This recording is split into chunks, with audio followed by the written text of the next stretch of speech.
And I will say kudos to the senators that did make their voices heard. I didn't like the way the Senate President tried to target Senator Seraki Dixon. And this morning, Senator Seraki Dixon, you are my hero.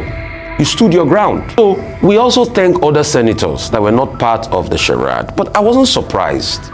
You know why? I stated this 2 days ago, that if you believe that this Senate will stand up against President Tinubu, you must think Victor Osimhen is a South African striker. I said it, and I hate to say, told you so. And they did it through voice votes at a critical national issue like this. But I'm going to blame somebody this morning.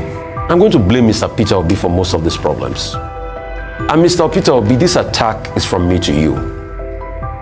You do not have control over your parliamentary party. At some point, if you are the candidate of a political party that got over 6 million votes, that have well over how many people in the House of Rep, over 10 to 15 people in the House of Rep, and another number in the Senate, you should be able to call people in your fold, in your parliamentary party to order. A lot of your senators pivoted. I know you are going to say, oh, Rufai, this is democracy, I like to give people a free rein. No. But there must be a consensus in your parliamentary party as regards where you want to go. Because we had it on record about some senators that of the Labour Party, which we thought our opposition, that also supported this yesterday. Suspension of Fubara and the state of emergency in Rivers State has now been confirmed by the Senate and the House of Rep member yesterday. We all know already. But just like you heard Mr. Rufia just now, it is the obvious truth.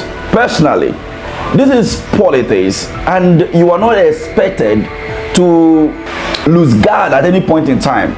And this is the reason why many believe that Peter Obi is just a 2.0 version of the former president of Nigeria, Goodluck Ebele Jonathan, that he is too soft. He is not in the office as the president of Nigeria, hence relating with his parliamentary leaders or parliamentarians is not interference in the way and manner that they decide to conduct themselves at the house. The truth of the matter is that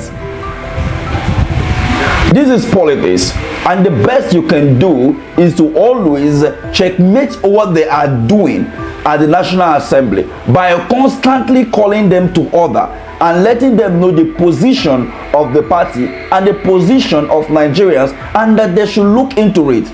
If you are giving them an advice based on what is happening in Nigeria, no one will be looking at it as interference to exactly what they ought to do at the National Assembly. But before we even go further, watch this video of the former governor of Bayelsa State, Seraki Dixon. Distinguished Senator Seraki Dixon. Yes.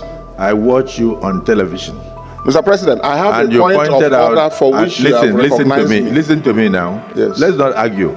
If we argue, it won't be good for any of us. I don't know, but I'm saying that if you have already made up your mind to go and talk on television when the Senate has not even considered any issue, I want to let you know. To me, please. I'm not arguing with you. I'm only saying, please allow me to preside. Allow me to preside. Make my point for which. Stand up and make a point. Thank you, Mr. President. Please, you know, we must have mutual respect for all of our colleagues, okay? And I do have regard for you, particularly as our presiding officer. I appreciate and I think that should be reciprocal. Now, you will agree with me from the statement made by the Senate President that if we are to relate this, debate between him and Dixon and that of Natasha Akpoti-Uduaghan, you will understand that because of the fact that he is a former governor and is a male, and Natasha is not a man but a woman, was the reason why he was able to bully her at will. But since we are not here to discuss about Natasha Akpoti-Uduaghan, let's go back to the issues here. Why would the Senate President now be saying that I watch you on the national television and that you were, saying things that you will not support the Senate and all of that? Excuse you, is this now an all court where the Senate now agree behind closed door, that this is what they are going to do at the detriment of the people of Nigeria. This is the reason why Nigeria is not progressive at all. And Seriki Dixon, rising up to, move emotion or even give a point of order is not out of place at all. How did the Senate president know that what the speaker, the leader of the house was about to say was to move for a closed door section? How did he get to know? If not that this thing is premeditated, it has been worked upon, it has been talked upon before coming to the floor of the house. Now you see, while many people point accusing finger and say this and that, and at the end of the day, if he go ahead to bully Dixon like he did to Natasha, maybe Dixon might have spilled something out that would have, caused another problem for him. So they decided to allow him to say what they want to say, and then he went in the manner in which he did. Now it looks like the leadership of the Senate or the House of Rep, just as they did to the honorable House member from Abia, a Labour Party member, who stood up to challenge the Speaker of the House that we cannot do this. This is not about yes or nay. It is a matter of head count, which we need to know if we have formed a quorum. And look at the manner at which he was shut down.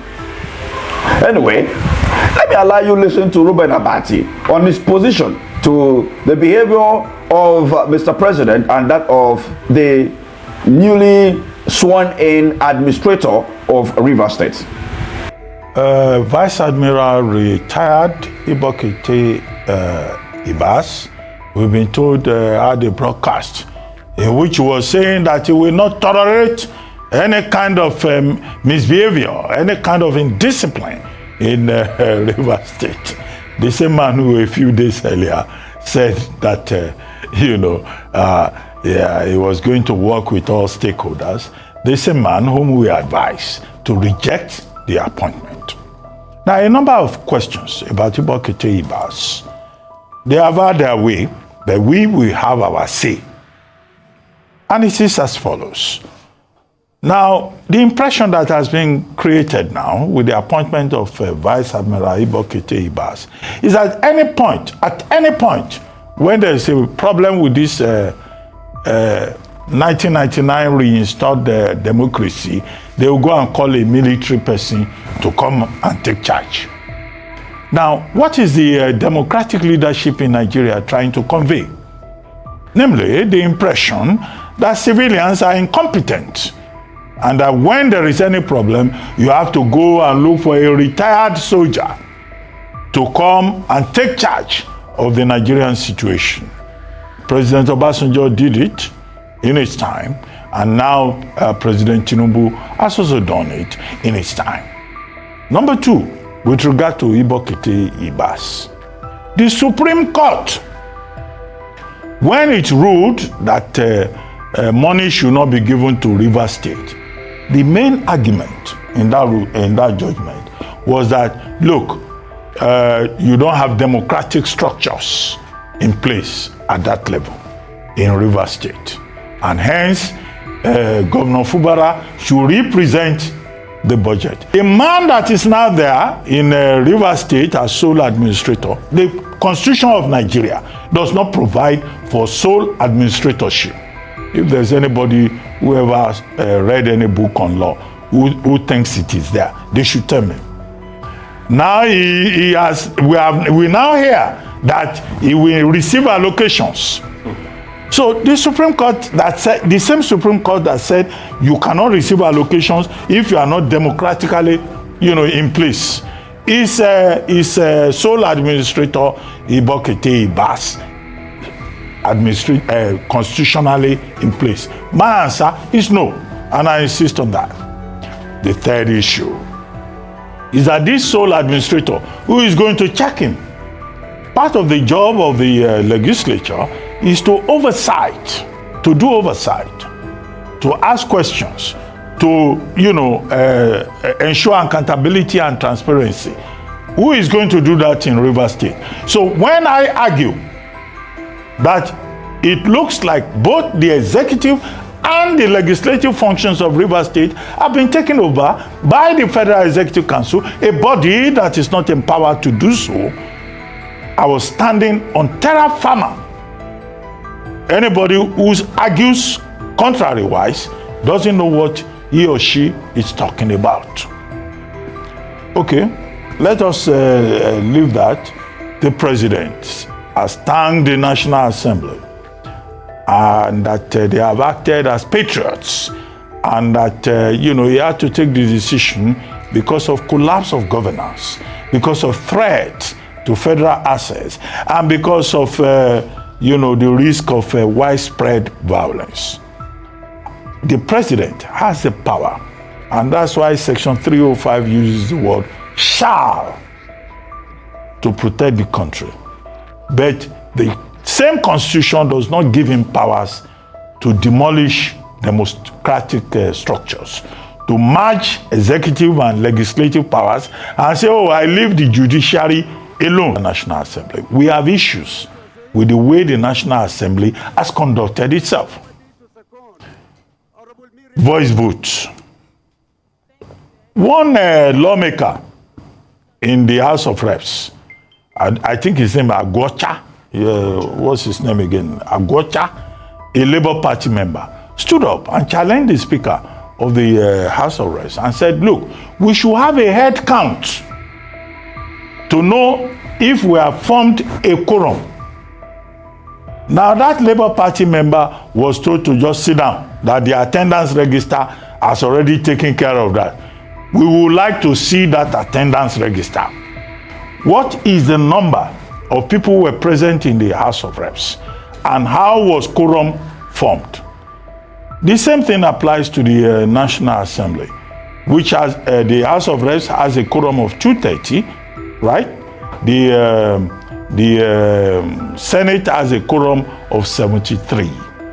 And that was why we said yesterday on this same program that the voting process should be televised, so that we should know who is the House of Reps member, who is the senator who has decided to vote against the people of Rivers State. These are the issues on the table. It's about transparency and accountability. Now, the point made by Ruben Abati is clear, and it is something that we really need to look at here in Nigeria. When the president made that proclamation, there have been a lot of arguments. I've brought to you before, even what Ruben said in our previous video regarding this issue, that even if you declare a state of emergency in a state, all you need to do is that the National Assembly will now preside, make laws, or do anything on behalf of that state. That is what is in the provision of the law. If anything have to be done that will cripple, let's say, reduce the or that will warrant a state of emergency in the first place in any state, it is the National Assembly that will act on behalf of the State House of Assembly. You don't give the executive arm of the government and then you say the neck will now take decision. I don't understand. And now that the sole administrator, before this whole swearing in happened, he was like, I'm going to work with the both parties to restore peace and order. And now he has been sworn in and is making some kind of statement like he won't tolerate any insecurity in the state. He won't tolerate this, he won't tolerate that. Oga, no problem. Just like Abati said towards the end of the video, which I will allow you to watch at the end of this video, that the consistency of military coming to take charge during a civilian role means that our civilians that are ruling or governing the country as of today are very incompetent. Because if they do, they will not at every little given to 2 market days, they will call the military to come and take charge. Any small thing, they call the military to come and take charge. Oh no, now doesn't make sense. If power suits the people. Anyway, I saw the way they welcomed him in Rivers State. Maybe if we're not careful, but anyway, we have been seeing the way they behave. So I don't think the military will even have the guts to even do anything silly. But if we continue like this, maybe one day when John will mature, they're going to blow that trumpet for all of us. We go there here, we watch them. So now we have a dictator in Agbada. Rubbish. Thank you for watching.